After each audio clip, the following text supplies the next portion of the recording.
Next up, we just have a quick 10-minute talk. And this is from John Barber from Pendo. And Pendo is one of the 3 Jam sponsors this year. Just a reminder that you can find them during the breaks in the AMA section of the conference map. So go and chat with them, ask them all your questions about product analytics and growth. And it's worth mentioning that this afternoon after lunch, Todd Olson, who's CEO of Pendo, is going to be talking to us about how to build a product-led organization. But right now we got John Barber. He's Senior Solutions Engineer and Product Analytics and In-App Messaging Specialist. And we are delighted to welcome John to the stage. So give him a nice round of applause. And I'm going to get him up on the screen now. John, welcome. Good morning, Ed. How are you doing? Very good, thanks. Good. Thank you very much for this. And also love the talks earlier with Lara and Tam. I, as Ed said, have got 10 minutes. So this is very practical. Grab your coffee. You want to be by the screen because it's a little bit visual. So it's more practical how you can apply some techniques that have been discussed this morning.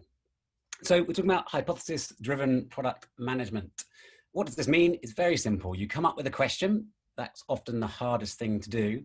And then you try to understand how you could change that question or why that's happening.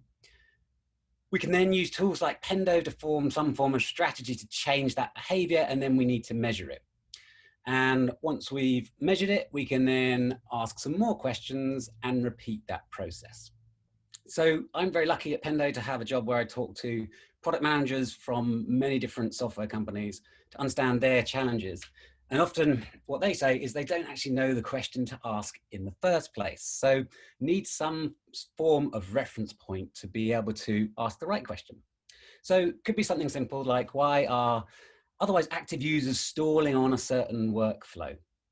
And what we want to do once we've got that question is form some form of hypothesis. So maybe it's easy to use, but actually they can't get to that step or they're stuck in some sort of loop. So a couple of practical tools, and obviously being at Pendo, I use Pendo itself. I am currently, let's say, working on this Acme CRM solution, which is all around adding contacts and opportunities and accounts. And I think that my users are aware of the opportunities area, but actually what they're not doing is going in and creating notes and using this area. So what I do is I'm using Pendo on this CRM system, and I've just created one of these paths. The whole idea is these are very easy to use. All you do is define your starting point, which in this case is my opportunities page, and let Pendo tell you what's happening next. So my question here is, well, it gives me some ideas of questions. So you can see that 12,000 people have landed on my opportunities page. 36% of them have actually gone in and created something in those details, and then they are flowing down and actually completing that sort of funnel. But my question is, why are all these other people doing nothing, or why are people going somewhere else? Because potentially they don't know how to use that feature. That could be my hypothesis, or they just don't know that it's there. It may be a new feature that they're using. I can also use other techniques such as funnels to see actually when people do start using it, I'm getting quite a good conversion rate, although maybe people are editing or going out once they've entered some information into those notes features. So these are just 2 tools that most people be aware of in terms of paths, seeing where people are going or not, as the case may be, and then funnels, how people are completing that sort of workflow. So there's some ideas of how to generate questions to test. The next thing to do is to actually make a prediction and try to change a certain group of users' behavior so I can start to measure this information. And then I'll test that and gather some data so I can analyze that data. So how might we do that? Well, what I have done here is I've used Pendo to create some in-app guidance. So I can load up the designer, build a tooltip if that's what I want to do, or build in this case, a slight layer to highlight the notes area to take people's attention towards that feature and start to use that feature. So again, I can use all the editing features to be able to create this and push it down without needing to go to my engineering team. So I'll push that live, and there's different ways I might want to display that. There's one which could be, I could do it as an announcement. So here I could see, try this add new notes feature. Or I could have some form of tooltip that pointed this out to people. And so you can see now I've pushed down a guide to explain to people how to use this tool. And then I can submit my note, and let's close that feedback loop. Some questions on that previously. How can we then gain if that was easy to use or if it wasn't easy to use?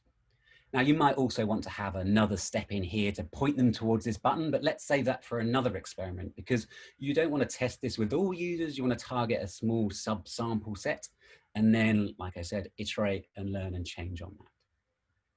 So we might target a subset of users, and we would maybe run this for a week or so, and would start to gather some data. Now, there's many different data points you could gather on this. And I've got a few examples in here on kind of a dashboard. Now, we've been talking a lot at Pendo about product engagement scores, how you measure how engaged a user is. And we'll talk more about that later today with Todd's talk in the afternoon. Here's some high level kind of data points that might be of interest for you. So obviously we want to measure the usage of this notes feature over time. We want to be able to see how many responses and how people actually like that feature or not. Now, these become very important later on, because then we can create what's called a segment and compare, obviously, people who thought the notes was easy, having a far higher usage, to those who not so easy. And then maybe we could target those people who rated it as a lower level to then build some focus groups and understand a little bit more about how they're using that feature and how we can improve that feature. So within launching this, and this has been running for a bit more time, we'll get some data points very quickly, and we can trend it so we can see any changes or improvements. Stickiness is a metric that is very popular nowadays, but what we want to compare is the stickiness of the overall user who is actually using the notes feature. So we could start to say, well, actually the notes feature is a core feature of our CRM system. And the quicker we get people to use that feature based on guidance or training or knowledge base or whatever that might be, then the more sticky they're going to be in the long run. So you can see here that notes users are more sticky than everyone else in the future. So this is a great metrics to try and drive people towards these core features or functions that we want people to adopt very quickly. The last couple of things I put in here, I put some NPS scores, I put some goals. So these are quite fun to, within product teams, to create some goals and then to drive users towards it. So this is a 52% of our visitors is the goal.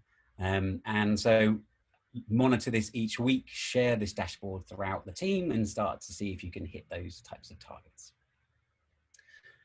So the last thing to show you here is on digging into that data. So these are all dashboards that I previously created. Each of these, you can click into them and start to cross-tabulate any types of features or data points that you might want. Now, I'm using Pendo here, obviously, to track the usage of those buttons. So the notes entry input, the button for submitting. And so you can hear I've chosen these two items in the list. What we might want to do, though, is overlay the usage of that specific guide.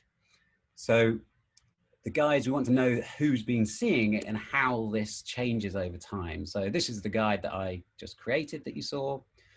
We're looking at this on a weekly basis, and we can segment it by further groups as well if you want to categorize them.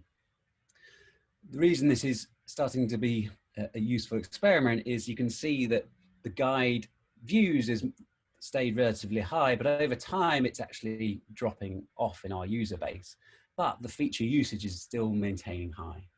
So you're starting to see that the people's reliance on these types of guides goes down, but the adoption of those features should go up over time. So this is one example of how you can run a mini experiment.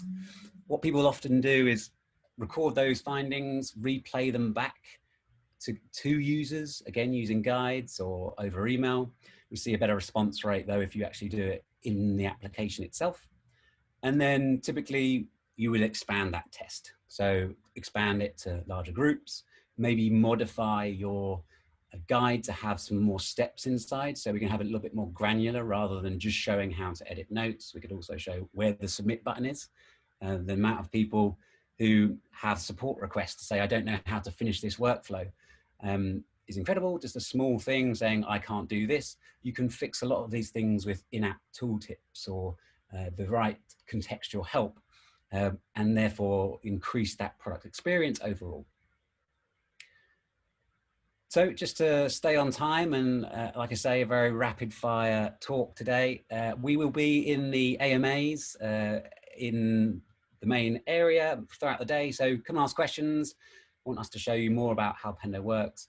And as Ed said, later today, Todd Olson, our CEO, will be talking about product-led applications. So I'll wrap up there. Like I said, rapid fire. I hope you've got your coffee and thank you very much for your time.